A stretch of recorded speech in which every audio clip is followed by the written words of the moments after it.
करती है एक टीचर जब उसे मॉनिटर बनने के इच्छुक कई बच्चों में से किसी एक को चुनना होता है? क्या करते हैं पेरेंट्स जब बच्चा किसी ऐसी आज़ादी की डिमांड रखता है जो वो उसकी सुरक्षा की वजह से उसे देने से हिचक रहे होते हैं?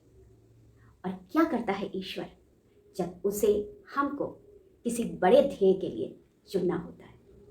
नमस्कार दोस्तों, मैं भावना प्रकाश और आज आपके लिए जो कहानी लेकर आई हूं उसका शीर्षक है बाधाएं।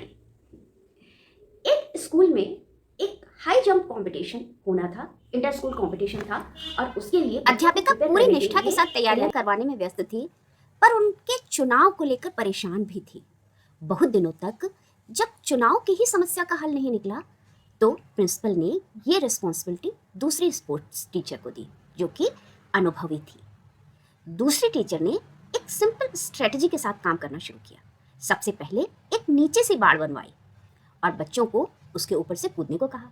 जब सब बच्चे उस पर से कूद गए तो उसने बैरिकेड को थोड़ा ऊंचा कर दिया। कुछ बच्चे उससे टकरा कर गिर गए, उनको थोड़ी चोट भी आई, पर कुछ उन्हें फांद गए। तब बैरिकेड को और ऊंचा कर दिया गया, इतना कि सब बच्चे टकरा कर गिर गए। अब पहला असमंजस दूर हुआ, जो था चुनाव को लेकर। कैसे? सिंपल। जो बच्चे गिरकर चोट खाकर दोबारा प्रयत्न करने के लिए तैयार हो गए, उन्हें सर्वसम्मति से चुन लिया गया। इसके बाद अध्यापिका उन सबको अवसर देती रही, चाहे वे कूद जाए या गिर जाए, और कुछ दिनों में ही बैरिकेड को ऊंचा भी करती रही। साथ ही बच्चों को इस बात के लिए मानसिक रूप से तैयार करती रही कि किसी भी दिन बैरिकेड ऊंचा हो जाएगा, अतः यदि ऊंचा ना कूद पाए तो टकरा कर गिरने के लिए तैयार रहें। तो जल्द ही बच्चों की क्षमता में भी अपेक्षित परिवर्तन दिखाई पड़ने लगा। दोस्तों, ईश्वर भी उस दूसरी शिक्षिका की तरह है। यदि हम समाज में अपनी अलग पहचान बनाना या किसी बड़े उद्देश्य की पूर्ति हेतु निमित्त बनना चाहते हैं, तो एक प्रतियोगी के रूप में हमारा चुनाव करने के लिए वो हमारे समक्ष बाधाएं उपस्थित करता है। चुपचाप देखता है कि हम उन बाधाओं का सामना हंसते हुए करते हैं या नहीं। यदि हम उनसे लगी चोट को उपेक्षित कर अपना नैतिक संबल ना खोकर उन्हें पार करने की अपनी इच्छा शक्ति को बनाए रखते हैं, तो ईश्वर हमें अधिक स्तरीय कार्य के लिए चुन लेता है। तब हमारे सामने अधिक बड़ी बाधा उपस्थित होती है, ताकि हम अपनी क्षमता का और अधिक विकास कर सकें। इसलिए जीवन में आने वाली बाधाओं और असफलताओं को व्यक्तित्व के विकास का साधन समझकर उनका स्वागत करना चाहिए। प्रसिद्ध लेखक बर्नार्ड शॉ ने अपने जीवन के 9 वर्ष लगाकर 5 उपन्यास लिखे थे।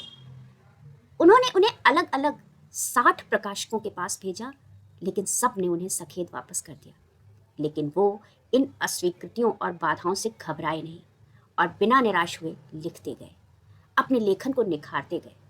एक दिन वो विश्व के प्रसिद्ध लेखक के रूप में जाने गए। इसी तरह हमारे सदी के महानायक कहे जाने वाले अभिनेता को भी उनके शुरुआती दौर में बहुत बार अस्वीकृत का सामना करना पड़ा था, लेकिन उन्होंने साहस और जुनून नहीं छोड़ा।